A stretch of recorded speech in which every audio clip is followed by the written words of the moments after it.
Be like, I'll do cheers. We are now live. Hey, everybody, welcome to Hump Day Hangout. This is episode 151, the one where Adam talks loudly because he doesn't know how loud it's actually coming through. So if this is weird, just type in there and be like, Adam, take it down a notch. Also, cheers. Welcome to Hump Day Hangouts Live. So, cheers, everybody. All right. Good beer. All right. So we're at a McMinimans. If you're from the Northwest, you know what it is. If you're not from the Northwest, it means nothing. So we'll just keep going with that. How's the weather is what I usually ask people. So how's the weather? It's really nice. We are actually in Portland. It's pretty cool. We had a nice walk here. So yeah, it's been behaving nicely. Yeah. So I'll have to flip over here and see if Marco is going to join us. no, I don't think. Still having dinner. All right, he might be on later, but we'll ask him how the weather is there. But anyways, we got a few people joining us. Got Sam over. We got it soon. And other than that, I think we're just gonna jump into it, right? I think so. All right, so I'm going to be trying to navigate from afar. So bear with me, guys. I'll grab the screen. Let's see. Oh, we're live on the Facebooks too. So Facebooks, we're live. So if you want to say hi. We're live on the Facebooks. The Facebooks. All right. Hey, Facebooks. That's fine. All right. I think we're good to go, guys. Yeah, let's get it started. Make sure everybody is good. Hey, guys, if we're not coming through loud enough or whatever, just let us know on the event page, please, and we'll try to fix it somehow. You watching comments there? Yeah.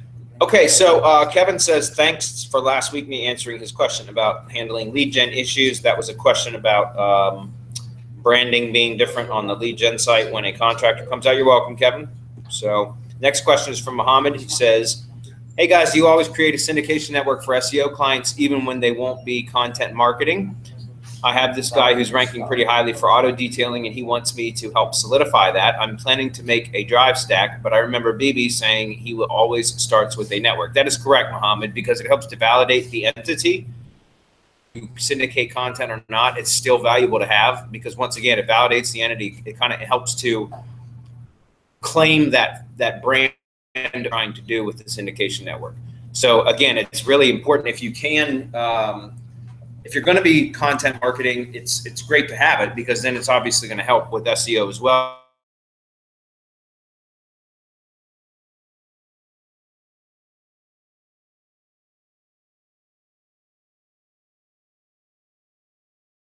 Just creating a syndication, and remember that's something that you should you can charge for as part of like a branding package for the client as well. And so you should tell them that they should want to also those their brands. So there's a lot of different reasons why you should encourage that. So number two is how do you guys know when you're dealing with a bad potential client? Number one is trust your gut.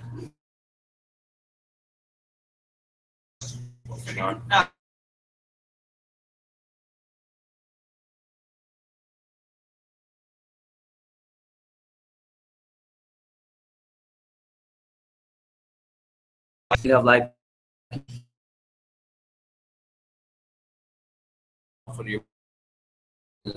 so he was asking about how do you know when a client's going to be a shitty client. One, I mean that's really is if you are having trouble, like if you're catching resistance or you kind of got a bad feeling about a client that you're pitching when you're like giving them a proposal, like kind of stage where you're courting them, right? You're giving them a proposal or analyzing their web properties, their current marketing campaigns, that kind of stuff, and you're just having a dialogue. You feel like then I would run. I mean, and honestly, there's been many times in my because I knew that their money, if I could get that across the finish line, so to speak, that I had a bad feeling about it. Every single I've ever done that anyways and chased the money instead of just trusting my gut and walking away, costing more time and energy.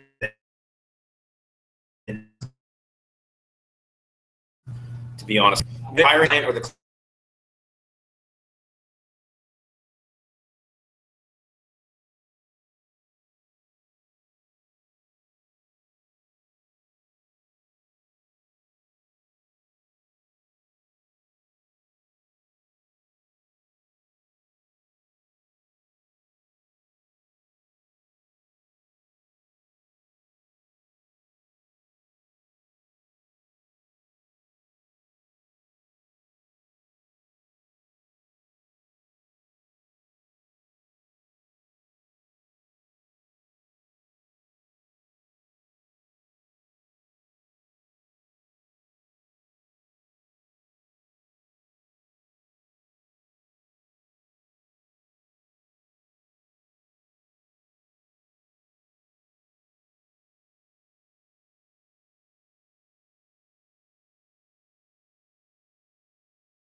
that, then the client, you can actually gauge the client and see and measure it and see where the conversation is going.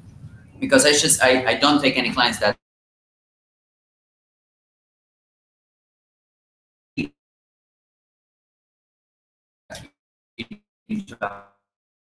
Well, it's just roof for us. Starts asking too many questions about information about how you're doing your SEO and that kind of stuff.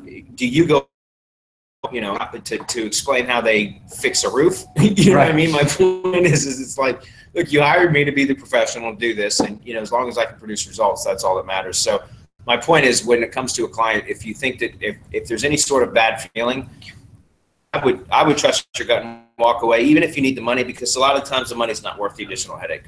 So yeah, one last thing I'd say on this too is we see this question a lot, and so I think we can probably put together something, I think, moving forward that would be like, hey, here's some cues or here's some things. But part of it's getting out there and getting clients. Like, you're not going to know who your nightmare client is until you deal with them, and hopefully you can see it coming. And if not, you know, it's find it coming, but that bad experience is going to be very informative for you. So anyway. most of the guys here, well, you're not doing client SEO? Not yet? Okay, so this actually is valuable, probably. So you know which clients to run away from. Okay, cool. okay, so the next one's from Brian. He says, I have implemented the G Sites builder from Peter Drew. Is anyone else having similar issues? Brian, maybe so, but like, use the G Sites builder in the way that primarily is as a link builder, so that we can get and stick. If they do, that's great, but that's not the intended, that's not the originally, right? Because they're Google properties as link building tools. So in other words, we build, they're keyword rich, they're on Google domains, and we use those to actually link to the properties that we're looking to rank.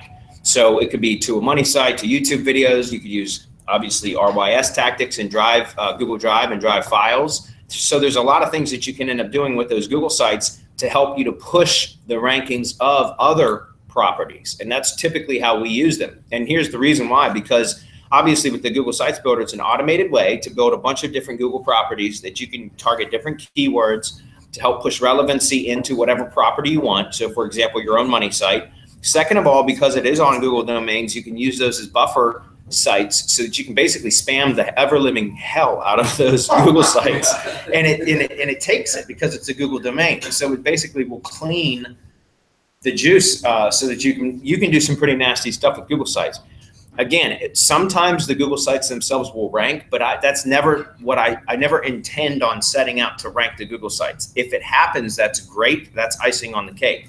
But I use those as actual link building tools, and then you know, boost the hell out of those Google sites with additional link building, like from GSA and RankerX, and you know, link building packages from SerpSpace, in other words. Mm-hmm. So that's what you should be doing with it as well. If you're trying to rank the Google sites, you're going to have a difficulty with the Google sites. It's odd how they react. Like for example, with the Virginia SEO site that I have ranked. You know, that wasn't something that I intentionally set out to rank. It kind of just happened, but at the same time, it took a couple of months before it really ranked, and it's been there ever since what, May of 2015, I guess it was. Mm-hmm. But you know, it wasn't something that I had originally set out to do. So like I said, if it happens, it's great. If you're using it intentionally for another purpose and it serves that purpose, then it's been a successful campaign, regardless of whether the actual site ranks or not. Make sense? Mm-hmm. Okay. Also, how can you tell if RSS, formerly Yahoo Pipes, is working? It's not. They shut it down, Brian. Oh, Yahoo Pipes? Yeah. Brian, if you mean something else, because I'm not sure if you meant down like 2 years ago. But the RSS. I mean, if there's something else we're missing here, if you're talking about Yahoo Pipes, that's done. On the blog, you can just search Semantic Mastery Yahoo Pipes, and you'll see it with some alternatives. Yeah, the best thing right now for Pipes alternative would be Rank Feeder. Yep. Lisa Allen's Rank Feeder. Yeah, let me find. So, that sucks though. I used to use a lot of stuff on Yahoo. Lisa Allen's Rank Feeder is a great SEO tool for RSS splice feeds. You can create sticky posts or sticky items within the feed. So there's a bunch of really cool stuff that you can do with Rank Feeder. That is, she did a really good job, and she built that specifically to replace Yahoo Pipes. Okay, Abby's up. He says, hello, I've been able to rank a few videos in the first page of Google. However, it has not been beneficial as I am not getting any traffic to my videos. I'm the local niche with the service business. Is there a good tool you can recommend for better keywords? The keywords are what? I'm using local cities with population of around 95,000 to 120,000. Well, you know, if you want to try to figure out, Abby, the best way, in my opinion, to determine which keywords are going to produce actual traffic and, like, you know, leads, which is really what you're looking for, is to set up an AdWords campaign. Like, even if you've only got, like, use $200 or $300 as a budget, and use that as what I call keyword discovery budget, right? And if you go in, you set up an AdWords campaign for the keywords that you think that customers are using. In fact, if you use what's called the alpha beta campaign structure, and you can do a search in Google for that, look up the alpha beta campaign or AdWords campaign structure. And you'll find by, I think it's called Q3 Digital. It's a PDF that describes what the alpha beta campaign structure in AdWords is. But I would recommend using that, because then you would use a very broad keyword, keywords, right? So keywords that are very, very narrow service you're in. You're not specifying that in your comments, so I can't tell you which one it is, but bullseye keyword is going to be very, very specific, narrow type of keyword with buyer intent, with commercial intent. And typically a modified broad match is how you're going to set up a beta campaign, and that campaign is going to be used specifically to identify what are the actual search queries that people are using for that particular industry. And so, and it's very simple to do. I mean, like, it's real easy. Like, AdWords doesn't have to be complicated. And the alpha beta campaign structure, especially a beta campaign structure, is going to identify to you which like actual search queries people are typing and the ones that are generating the click through from your ads. And even if you don't ever intend on running that AdWords campaign long term, if SEO is your thing, that's great. But you can use AdWords to determine, like, again, I don't know your industry, but in any industry that I go into that's new for local stuff, I'll set up an AdWords campaign and run a couple $100 worth of clicks through that campaign. And then from that, I take that data and I build my SEO campaign around the keywords that have been proven to me by actual search behavior. Not using the keyword AdWords or the Google AdWords keyword planner, not using any of these other 8 million different kinds of keyword tools out there that are going to give you search metrics and all this other bullshit. I'm going to use actual user data, which is generated from AdWords itself. Okay, and that's why I do that, because it gives me the exact keywords that I should be optimizing for and putting my effort into as far as an SEO campaign. Because as you're saying, Abby, you put in all this work in ranking these videos for keywords that aren't generating any clicks or leads whatsoever. So, like, to me, that was wasted time and effort. Whereas, and you didn't know what you didn't know, you know what I mean? But now that you know, you could be putting a little bit of time and effort and a little bit of money. It's going to cost you a little bit of money into an AdWords campaign to identify the keywords that will produce results when you rank them via SEO methods. Yeah. Right? Yeah, if I can add real quick to that, Bradley, I think that Bradley makes a great point, because I used to make this mistake too, to spending several weeks or even months trying to work on a project, right? And try to rank a website, whether it's an affiliate website, a lead gen website, whatever that is. And the reality is that you can get rankings. That's the first step. Then you need, the visits, convert those visits into actual clients. And the reality is that some keywords, they have a huge volume, but they don't have any buyer intention, right? They don't have any buyer to leads or sales. Exactly, right. They don't convert. So I had this client one that he used to sell these like cameras and whatnot, and he was getting a lot of traffic from Google, but he was getting a lot of traffic from one specific keyword, which was hidden cameras. You know what I'm saying? Right. And it has nothing to do, like, it had a lot of hits from Google, but all of the wrong traffic, because people will not end up buying this stuff. So the point here is that Bradley, it's really on point with what he's saying, because you're buying data. Right. Just consider those $200, $300 that you're spending as buying data. You're buying data, immediate data. Your data to tell you which keywords are going to work the best, so that you're well on your way to actually rank those keywords and get better results faster. So. You don't even need to set up like a typical landing page for an AdWords, like for just a click, it's a click-through test is what you're doing. A CTR test with AdWords is you can set up a Google Doc. So you like literally you turn the Google Doc to public and create like a landing page out of a Google Doc and use that just to test to get some keyword like click-through some search query data to figure out what people are actually searching for. And I mean, you know, if you want to go through trouble setting up an actual landing page to convert leads and stuff, by all means do that. You may already have that somewhat with, you know, a website or, you know, if you've got lead gen stuff set up. But I'm just saying, if you don't want to go through the trouble of having to set up an AdWords compliant landing page, you can do it with just a Google Doc. Yeah, that's pretty cool. Okay, so Abby's up. I guess the next question he says is, after posting my question to you, I saw Brian has posted a question about the Google Site Builder. I too tried using that software and did not see results after using it for about 6 weeks. The sites would show up and did not return. Is there another plugin or software that we can use to generate multiple pages or websites without risk?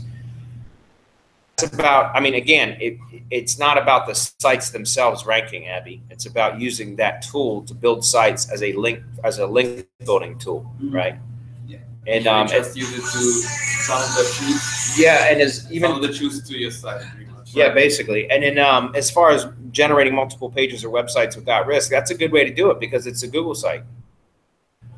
I mean, there's some mass page builder sites and things like that, but there's nothing that you're going to do. Any sort of mass page builder or site builder is inherently risky because you're spamming Google, and that's against Google's terms of service. Even with Google Site Builder, if you're spamming Google, it's against their terms of service.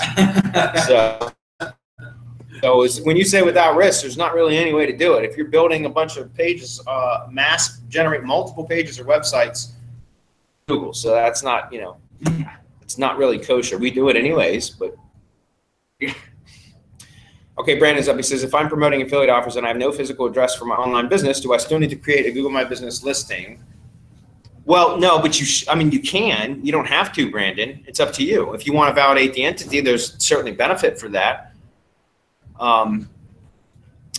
If you have an online, like if you've got your own affiliate business, you should still have a company, right? You should still have a legal entity because it gives you all kinds of tax benefits and, you know, it protects you from liability and all different kinds of, there's a number of reasons why you should have an LLC or an S corporation or something like that, Brandon. So what I would recommend is if you have that anyways, then you should set up an actual business address, which you can do using just a PO box at your local post office, and use the street address option, because then you can still validate your LLC or your S corporation or whatever the entity structure is that you set up for your business. You can still validate that as an actual bona fide business for Google. And so you can get a Google My Business listing.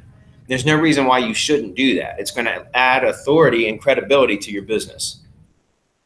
Does that make sense? Yep, that makes sense. Good. If so, which I use for my address? Do I use the address of the company I'm promoting? No, you would use your own address, Brandon. As an affiliate marketer, you wouldn't use the address of the products you're promoting because you're not associated with that. All you're doing is driving traffic and sales to that company. So you would use your own business brand name as well as your own address, which again, I would recommend that you just get a PO box from your post office, use the street address option, and then you can register a Google My Business listing under that. But sorry, Bradley, what do you usually do? USPS. Yeah. The man itself. All right. How to set up the PO box stuff? Well, you can just do a Google search form you fill out. When you go set up a PO box, it's the same for any post office in America, right? You go set up a PO box, you're gonna have to give them your ID, rent it for the 3 months, 6 months, or a year. An extra form that you fill out. It doesn't cost you anything else. It's just an extra form that you have to fill out that allows you to use the street address option. And you can actually Google that and download that ahead of time and print it out. Why were you asking, Aaron? We have a tutorial for that? No, but we have the link and we've shared it several times. So okay. I don't have my Chromebook where I'd grab it and just share it now, but there could be a tutorial. Okay. Also, if there are any international clients, they might not be able to use the USPS PO box. There are some other ways. Well, you said USPS and you're international. How do you do it? Well, is that a month in the US. All right. But but there are ways as well. That James is up. Services as well. That you can just register online and they'll handle the whole thing for you. James says, when setting up local PPC AdWords campaigns using broad match modifier for the city of Los Angeles, which is correct, Los Angeles or plus Los plus Angeles, the second version, James. For every word in a search phrase, you're going to want to have the plus sign preceding the actual word. That's what makes it actual broad match modifier. If you have, like you have it written out the first way, plus Los and then Angeles without the plus sign, then Angeles would be broad match. Now, in that particular situation, I think Google's smart enough to not really swap out, various keywords for Angeles, but just to be safe, it's supposed to be the plus sign should precede every word within the query. Right. I'm sorry, brother, but we have a bunch of people on Facebook, on the Facebooks. If you guys are watching, if you guys are watching live on the Facebooks, you may want to go to semanticmastery.com/HD questions and drop your questions there so we can, if you're live on the Facebooks. On the Facebooks. Yeah, there are a couple of them. Take the series of tubes to Google events. Right. We got one of those today. All right, we'll do that one in a minute. A good four-part question and a three-part question. Yeah. It'll take 10 minutes to read. Jay says, hey, Meta clients request to pare down a locations coverage area.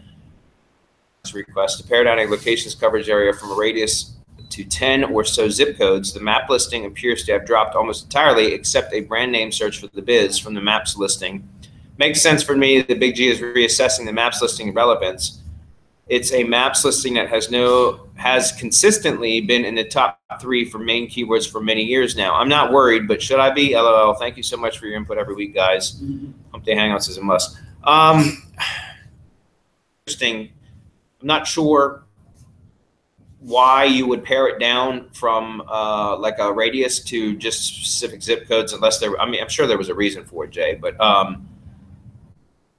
I wouldn't sweat it yet, but if you wait a couple weeks and it doesn't look like it's coming back, then I might be a little bit worried and switch it back, because if that's all that was changed was actually the service area from a radius to just specific zip codes, I can't imagine why it would be dropping as drastically. Anytime you make a change, it can dance, but I can't. To me, that doesn't seem like something that would cause a whole lot of negative movement. Yeah, I don't know. So I would give it a few more days and see, I don't know how long it's been since you've done that, Jay, but I would give it a little bit of time to try to settle in. Usually you got to wait about 3 weeks when you do something like that.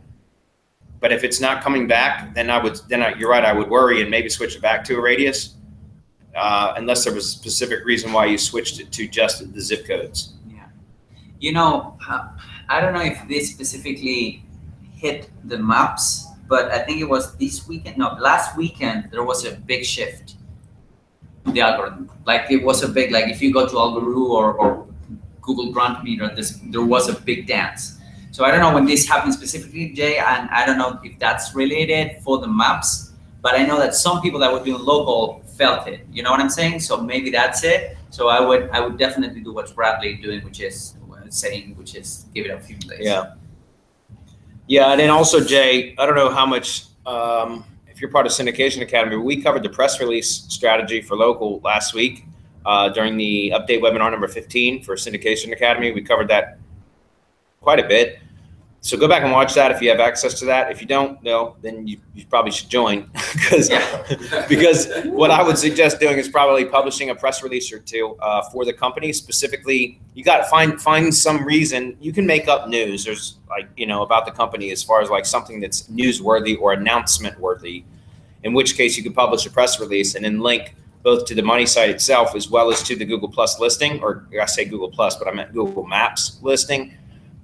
Because we've been seeing some incredible results with local stuff with just using press releases. And so if you do something with a listing that was ranked in maps and it starts to dance, hit it with the press release is what I'm saying, because a lot of the times that'll force it back into the 3-pack. Yeah, with the right press releases, don't use any. Well, yeah, you don't want to. It's got to be done right. Yeah, of course. Please don't do that. I just assume that you understand that. So yeah, please don't do that. Let me switch this a little bit. You can keep going. Okay, Andy T's up with the big multi-part question, so we'll try to break this down one at a time. Hi, team. Good day. I just wanted to add on the Brandon Carter question. I'm also promoting affiliate offers through my blog. I, too, do not have a physical address or phone number. Also, I'm implementing IFTTT strategy, and it works great. Double thumbs up, Semantic Mastery team. Okay, I'll +1 that. Thanks, Andy. So here's the question. When creating the drive stack, should I find a fake address and phone number to use when creating the Google properties? I don't like to ever do that, Andy, personally. Yeah, I don't see why you would do that. Or can I just point everything to the money site URL since I do not have a real physical address and phone number to use? You know, that's fine. You don't have to have an NAP for a drive stack. If you're doing stuff where you have an NAP, like if it's for a local business, for local SEO type stuff, want to list that in the drive stack, but not having one doesn't mean that you should create one, like or fabricate one. Does that make sense, Andy? So no, don't do that. If you're trying to promote just a website or an affiliate offer and you don't need a physical address, then don't do it. For drives, don't create a fake one, is what I'm saying. If you have one, like what I was saying to the other question was, build an affiliate business. You should be doing it under an actual business entity anyways, in which case you should register your own business entity and get an actual address. I mean, that's just validation. But what I'm saying is if you're just using a drive stack to promote a specific like affiliate offer, an affiliate website, like an affiliate page or website that you've created to promote an affiliate offer, you don't need to fake an NAP. Like there's no reason for it. You just want to push juice to the actual website itself. You don't need to mention any sort of name, address, or phone number. It's not important, okay?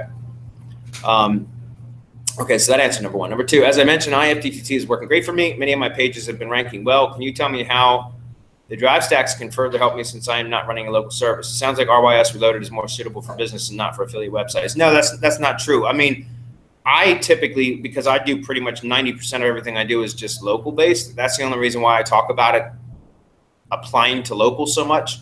But you know, we've got members in Semantic Mastery, our mastermind, for example, Jason Quinlan. Like he does like a ton of affiliate stuff, and he uses RYS as his primary method for ranking for affiliate offers. So it just depends on what your overall business strategy is, Andy. If you're doing local, use it for local. If you're doing affiliate, you can use it for affiliate. Okay, it's really beneficial in either case.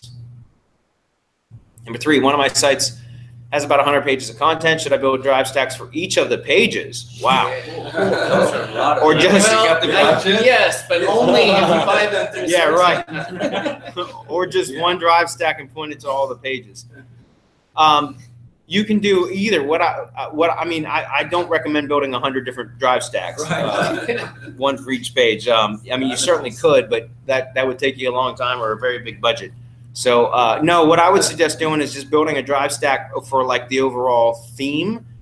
Like if you've got 100 pages of content and you've got a website that's got categories and like so silo structure to it, then what I would suggest is building a drive stack for each silo, or at least one stack for the entire site. But then you can have folders that are modeled after the categories on the site, right? So that you can add more and more drive file content within folders that match, if that makes sense. So in other words, like if you have a website that has like a silo structure to it, so it's got categories, it may have top level and so parent and child categories and things like that.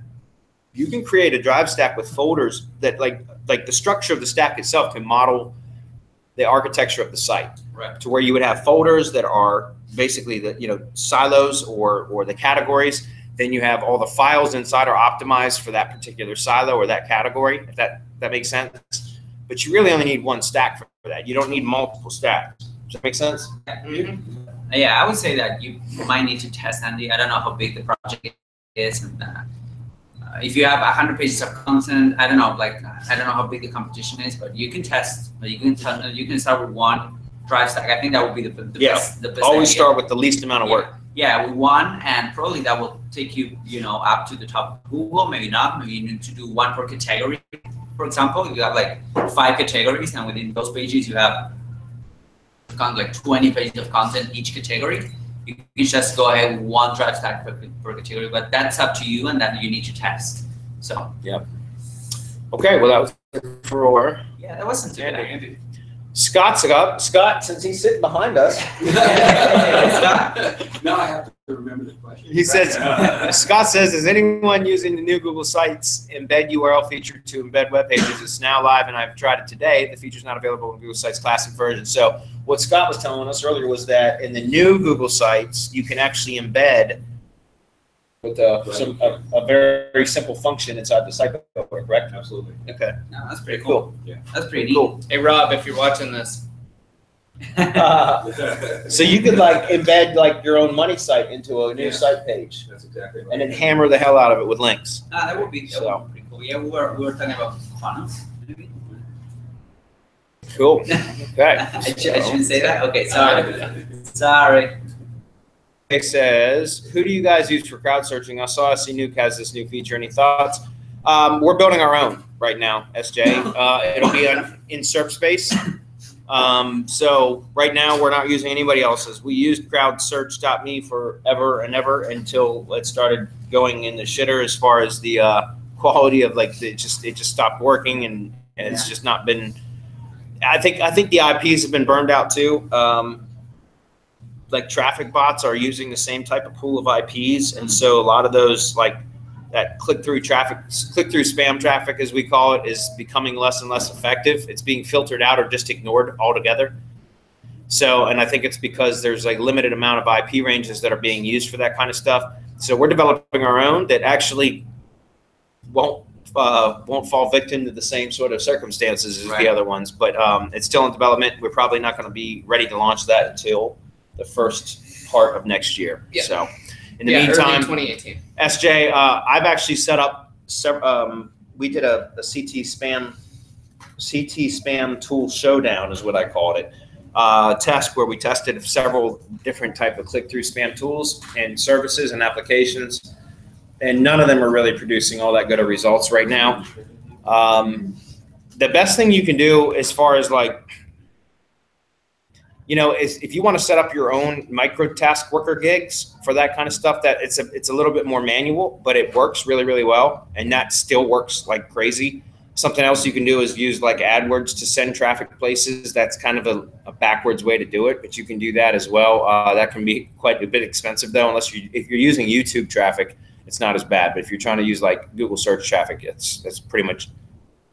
But like if you set up tasks where you hire micro task workers, microtaskworkers.com is one of the places you can do it. Mechanical Turks, another place you can do it.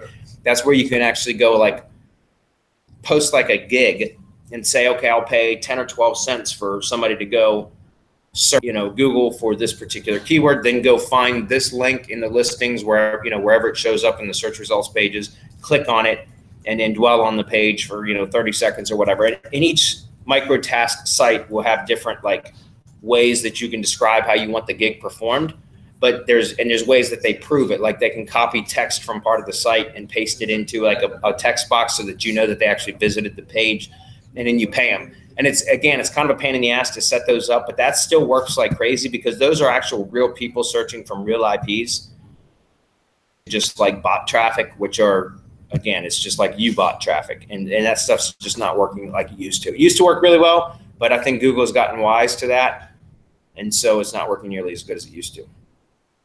Okay. Cool. Okay, cool.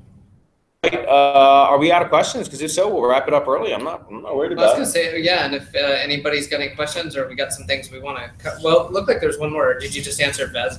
No. I don't think it's saw shown. one come up, but Yeah. what's this other one? And there's this. Who's this Jenny girl? Yeah, she's spamming the. She's just posting URLs. What's going on? You want to ban it? You want to ban her? Jenny's having a hard time interneting. So Yeah. it's okay. It's hard, man. Well, let's do this other Vazrik. Or did you do No, that? not yet. He says, what's up, guys? Had a question about a month ago. I started interlinking while at the same time I posted a PBN to my money site. For 1 month, I had nonstop dancing, went from number 18 to number 70. Wow, I couldn't tell which one it was, so I undone both. What do you think caused it? Also, if it was caused by the PBN, do you think my rankings will return? And if so, how long? Thanks, guys. A month ago, I started interlinking. And then at the exact same time, post. Yeah, I mean, I can tell you, like, I'm not sure what you started interlinking other than like your own syndication network.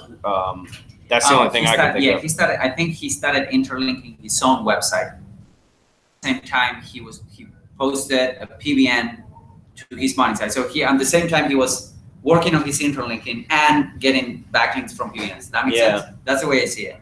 Well, and I mean, if that's the case, if it's just that you were like doing interlinking on page, anytime you start doing massive on page changes, you're going to see dancing. And if you start to do like on page changes as well as off page at the same time, you could actually sandbox your site because Google's looking for that kind of stuff. That's why a lot of times we'll do small changes or changes in batches, but then leave it alone for 3 weeks at a time before we start going and making other changes so that it will kind of settle in. Oh. You know what I'm talking about? Yeah, and then he's saying, I couldn't tell which one it was. So I undid both, and that's a bad sign. That's because what happens is, when you make change, start to go through that dance, and you go back and undo the changes that you made, like Google has cached your site, right? And so when you go in and start making changes and Google comes and crawls your pages, that's when it starts to do the dancing because it says, okay, it used to be this, now it's this. It's going to bounce around in the index until we determine where it really belongs. And so if you go back in during that time where it's doing the Google dance and you like freak out and you start undoing the changes that you made and swapping it back, then Google comes, the bot comes back and crawls it again and says, oh shit, now it's back to the way it was. I must be trying to manipulate. Does that make sense? So it's like you threw a red flag up, and that can really cause some problems because essentially when you start a change like that, you're on like a probationary period. Yeah. And that's why we always talk about making, you know, a small set of changes or a batch of changes that are all kind of similar around the same type of thing, and then leaving it alone for up to 3 weeks, really, because then like you get past that like probationary or sandbox period. And then once you settle back in, you can go in and make some additional changes. So unfortunately, I don't really know what to tell you as far as how to recover that. Just, you know? in terms of testing, I mean, anything. This could be applied to engineering problems, anything. Like I would wait now that you've undone it and give yourself I would at least wait 3 weeks. 4 weeks, see what happens, and then either come back to us or see what you want to do. Do one thing at a time after that. Yeah. So like as far as like, you know, I would give it a little bit of time, and then I would start with your internal linking stuff, and you know, make changes there, and then let it sit and settle back in before start doing off-page stuff, because you should always start with your on-page changes first and allow your site to settle in before making off-page changes. Because if you get your on-page right, then your off-page work will be so much more effective. Like your site will respond quicker or better to any off-page work if the on-page is done correctly. Yeah. Does that make sense? Yeah, 100%. 100%. In fact, it's like the 80-20 rule that we keep talking about, right? Usually 20% of the stuff that you're doing will bring you 80% of the rankings, meaning if you work on the on-site, SEO, your off-site SEO will be much easier, and you will need less links to rank, right? Yeah. So there's actually a pattern that we went through with Mark. I think it was through one of the Hangouts or OYS Academy webinars. I don't remember, or maybe it was one of those webinars that we did. One Marco, when he actually deconstructed said it's actually that. You know, you make a change, Google start dancing, and then if you freak out and go and do that change, you will get a hit. So it's like Google, you know, dangling the carrot and saying, hey, you know, you're actually getting the exact opposite results that you were supposed to be getting with a new PBN link, for example, right? Yeah. Leave it alone, don't touch it. SEO is more a patience game and a strategy game more than anything else. So you need to have that in mind. I wouldn't touch it at all, like anymore, for the next 2-3 weeks and see where it goes. Because again, that has to do with making several changes all at once and don't know when you hit the red button. Yeah, if that makes sense. All right, Robert's up. He says, was just looking at your drive stacks, just like to know how much your service will help when trying to improve ranking. What other services yours would you recommend with the drive stacks, as I'm an agency trying to rank my personal site? Thanks. Okay, Robert. Well, it's a very difficult question for us to say, like, it's going to improve your rankings 3 spots. You know, like we can't do that. There's really no way for us to tell you that. I can tell you that drive stacks are incredibly powerful, but sometimes they work faster than others. There's so many different variables that have to be taken into consideration. For example, if somebody happens to build a drive stack for a property and less than 3 weeks later, they say that they haven't seen any results, it must not work, I want a refund, that kind of stuff, then, it could be that they didn't wait long enough. There's also a million other variables that have to be taken into consideration. It can't just be the drive stack alone. I mean, like, what is your website? Is it optimized properly? Does it have the proper categories? Is the on-page done correctly? There's so many different variables that have to be taken into consideration. All we can say is that if your on-page is done correctly and the drive stack, your keyword selection is correct, the drive stack's built correct, then you should see some result from it, but I can't tell you how much, because the level of competition is going to make, it's going to determine that as well. But also, we have seen sometimes drive stacks alone will be enough to make significant jumps with your target properties. Other times you need to do additional things, like not only once the drive stack's been built, but you can build links to the drive stack. You can send traffic through the stack properties themselves. There's a lot of other things that you can do to improve the effectiveness of a stack. But we always recommend just starting with the stack alone and then waiting a good, 3-4 weeks before worrying, and seeing what kind of a result it has. Because again, if you build a stack for something and within 2 weeks you don't see results, that's too early to tell. For example, with the Virginia SEO, the stuff that I use as an example all the time, I built that Google site and that drive stack, and I let it sit for probably 2 months before, and it didn't really respond at anything. It would fall in and out of the index. Sometimes it was indexed, sometimes it wasn't. Sometimes it'd be on page 3. Sometimes you wouldn't find it in the top 10 pages. And then all of a sudden, 2 months later, it went straight to #1, and it's been #1 ever since.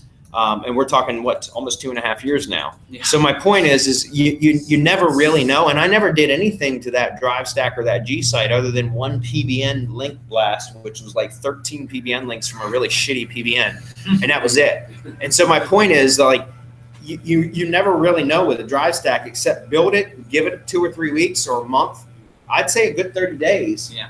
And see what kind of results happen after about 30 days. And if you haven't seen any results at that point, then you can start link building to the drive stack, you can send traffic into it. There's a whole bunch of other things that you can do. But again, like we just mentioned with the previous question, it's about being patient and allowing some time for it to settle in and actually take effect. Because again, if you build a drive stack and in 3 weeks you don't see results, and then you say, oh, well, this shit must not work, I want a refund, you guys suck.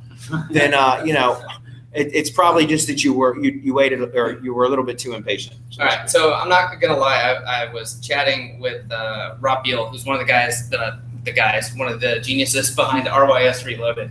So I didn't see if maybe, but did we touch on the other stuff here? What other services are yours would you recommend with the drive stacks? Because that's the other part of this question. Link building. Okay. If you guys already did, I mean, I had my face. I was messaging Rob. I would suggest that, Robert, if you haven't, get the battle plan.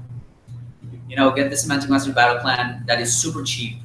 I think we have a coupon code somewhere that you can give, that we can give you, super cheap, and it will tell you exactly what to do for local websites, for H websites, for new websites, and it's a step-by-step process, right? Yeah. So sometimes it's even you have to do stuff before having a drive stack.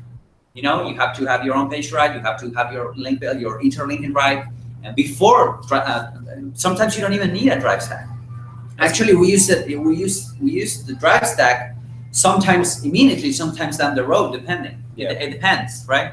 So if you want to get the battle plan, that will be I think it's $20 or something, and you can get it and you can apply what's in there. Okay, next one.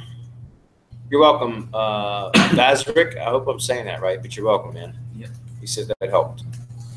All right, Jason, what's up, Jason? He says, PRs for new local directory sites. How often would you do it? Ongoing, regularly, or a few times to get started? Jason, right now, I'm every freaking excuse I can find to publish a press release, I'm using it.